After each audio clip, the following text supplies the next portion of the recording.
वृद्धों के दुश्मनों के बारे में बात करेंगे। क्या बात करेंगे? वृद्धों के दुश्मनों के बारे में। उनको जीरियाट्रिक जाइंट्स भी कहते हैं। ठीक है, तो सबसे पहला वृद्धों का दुश्मन है इमोबिलिटी।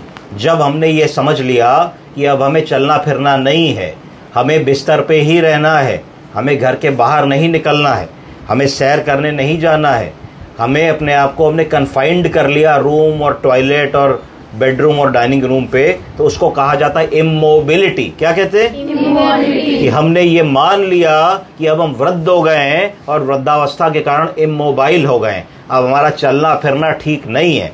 तो ये सबसे बड़ा दुश्मन होता है। जैसे ही आप इमोबाइल हो जाते हैं तो आपकी जो मांसपेशियां हैं वो कमज़ोर होने लगती हैं और शिथिलता आने लगती है, आप लड़खड़ाने लगते हैं, आप ज़्यादा चले तो गिर सकते हैं, चलने पे हाथों पैरों की मसल्स और टिश्यूज में हाइपोक्सी ऑक्सीजन की कमी होने लगती है, जोड़ स्टिफ होने लगते हैं। जोड़ जब स्टिफ होने लगते हैं तो ऑस्टियोपीनिया, ऑस्टियोपोरोसिस, ऑस्टियोआर्थराइटिस और फिर डिफॉर्मिटी डेवलप हो जाती है। तो यहाँ से वहाँ तक जाने में भी जोड़ दर्द करने लगते हैं। तो वृद्धों का पहला दुश्मन है, बोलिए क्या? इमोबिलिटी। जब हमने ये मान लिया कि अब हम चलेंगे फिरेंगे नहीं, बिस्तर पे ही खाना दे दो, बिस्तर पे ही पॉटी करा दो, बिस्तर पे ही शेव कर दो, बिस्तर पे ही टीवी चला दो, तो वो हमारा डाउनफॉल वहां से शुरू है। तो हमें हर वृद्ध को ये कहना है कि बाबूजी, माताजी, कीप वॉकिंग, कीप गोइंग, जितना हो सके करते रहिए, हार मत मानिए, रुकिए मत, कीप गोइंग। तो पहला हमारा वृद्धों का दुश्मन हो गया इमोबिलिटी। ठीक है, दूसरा क्या है? दूसरा है इंस्टेबिलिटी। क्या है? इंस्टेबिलिटी। वृद्धावस्था में शरीर में बहुत सारे चेंजेस होते हैं, morphological changes, physiological changes, neurological changes, जिसके कारण हमारा शरीर थोड़ा शिथिल होने लगता है और अनस्टेबल होने लगता है। आपने देखा होगा, यंग बच्चा होता है 7, 8, 9 साल का, उसको कहीं भी चढ़ा दीजिए, तर तर तर तर तर तर ऐसे चढ़ जाता है, लग रहा है खरगोश। अगर वहीं एक 30-35 साल का एक मिडिल एज आदमी या औरत को चढ़ाइए तो उसको थोड़ा सा संभालना पड़ता है कि गिर ना पड़े।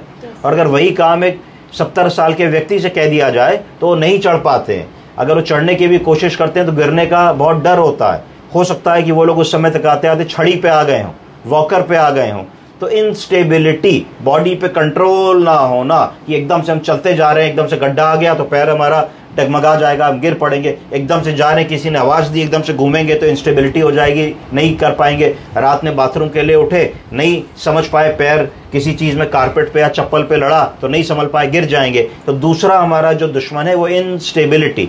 तो इंस्टेबिलिटी है कि नहीं, ये पता करने के लिए एक साधारण सा टेस्ट होता है जिसको गो गेट अप टेस्ट कहते हैं, जिसकी मैं अगली बार क्लास लूंगा आपकी, गो गेट अप टेस्ट। तो अगर हम गो गेट अप टेस्ट को 2 मिनट में बता सकते हैं कि हमारे वृद्धजन में इंस्टेबिलिटी है कि नहीं। तो 2 आई हो गए, पहला हो गया इमोबिलिटी, दूसरा हो गया इंस्टेबिलिटी, तीसरा है इनकॉन्टिनेंस। बोलिए इनकॉन्टिनेंस का मतलब है पॉटी और सूसू को बताने की क्षमता में कमी आ जाना, इसको इनकॉन्टिनेंस कहते हैं। तो जब ये होने लगता है मरीज में तो उसकी कॉन्फिडेंस कम हो जाती है, उसका जो सेल्फ रिस्पेक्ट और सेल्फ एस्टीम है वो कम हो जाता है। आप इस बात की कल्पना कीजिए, हम लोग कहीं घूमने जाएं, पिकनिक में जाएं, पार्टी पे जाएं, सिनेमा देखने जाएं, किसी की रिश्तेदारी में जाएं और हमको ये कंट्रोल ना हो कि भाई अगर सूसू पॉटी आएगी तो हम रोक नहीं पाएंगे, तो हमारे मन पे क्या बीतेगी? क्या हमारा वहाँ मन लगेगा? तो उस स्थिति को देखिए कि वृद्धावस्था में एक स्थिति ऐसी आ जाती है जब आदमी को बार बार पेशाब जाना पड़ता है। 3 लक्षण आ जाते हैं, बोलिए अर्जेंसी, फ्रीक्वेंसी, इनकॉन्टिनेंस। अर्जेंसी का मतलब अर्ज हुई तो जाना ही जाना है, नहीं जाएंगे तो निकल जाएगी। फ्रीक्वेंसी मतलब बार बार जाना, हो सकता है रात में आदमी कहे साहब 5 बार उठते हैं, तो भैया 8 घंटे की नींद में अगर 5 बार उठोगे तो सोगे कब? तीसरा इनकॉन्टिनेंस, कि जरा सा खांसे, छीके, झुके, पेशाब की थैली पे दबाव पड़ा तो थोड़ा सा पेशाब निकल गया। तो ये बुजुर्गों का तीसरा सबसे बड़ा दुश्मन होता है। तो 3 कौन कौन से हो गए? Immobility, instability, incontinence.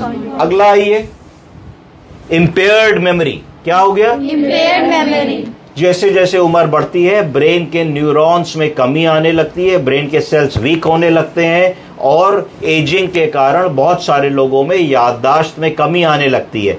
वो आप उनके पास जाओगे तो दादी बाबा बोलेंगे अच्छा बेटे आ गए और कहाँ हो आजकल, क्या कर रहे हो?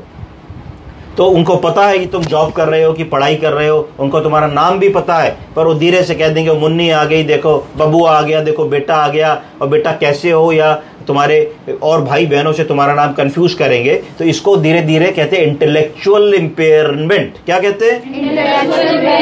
इसका मतलब है कि ब्रेन से जो इंफॉर्मेशन हमें वापस लानी है, यानी कि कौन आया, उसका क्या नाम है, क्या खाया, कब खाया, हमारे देश का राष्ट्रपति कौन है, हमारे देश का प्रधानमंत्री कौन है, हमारे कितने बच्चे हैं, हम कब पैदा हुए, हमारी बर्थ डेट कब होती है, हम कब रिटायर हुए, हम कहाँ काम करते थे, हमारा हाई स्कूल हमने किधर से किया। ऐसे वो सवाल होते हैं जो ज़िंदगी में कभी भी आदमी नहीं भूलता है। पर अगर आप इन सवालों को भी पूछेंगे तो आपको ऐसा लगेगा कि मरीज़ इसका सही जवाब कई बार नहीं दे पा रहा होता है। तो ये वृद्धों का चौथा और मोस्ट इंपॉर्टेंट जो है दुश्मन होता है, क्योंकि जब मानसिक रूप से कोई कमज़ोर हो गया और शिथिल हो गया तो फिर वो अपने छोटे बड़े डिसीजंस नहीं ले पाता, छोटे बड़े काम नहीं कर पाता, मोबाइल रिचार्ज नहीं करा पाता, बैंक से पैसा नहीं निकलवा पाता, पेंशन लेने नहीं जा पाता, डॉक्टर के पास नहीं जा पाता है, सोशलाइज नहीं कर पाता है, घर में बंद होकर के रह जाता है। तो ये ध्यान रखना है। इसके लिए MMS होता है, मिनी मेंटल स्कोर। बड़ा आसान है, दिखाओ बाबूजी ये क्या है, पेन है, ये क्या है, चश्मा है, ये क्या है, घड़ी है, और 2-4 मिनट बाद किसी और बातों में लगाओ, फिर पूछो आपको 3 चीजें दिखाई, बता दीजिए। अगर सब ठीक बता रहे तो MMS कहते हैं, मिनी मेंटल स्कोरिंग। तो उससे आप इवेलुएट कर सकते हैं कि याददाश्त की क्या स्थिति है। तो मोटा मोटा ये 4-5 चीजें आपको जो जीरैट्रिक जाइंट्स या वृद्धों के दुश्मन है, इन पे आपको काम करना है। और गो गेट अप टेस्ट में अगली क्लास में बताऊंगा। Thank you sir.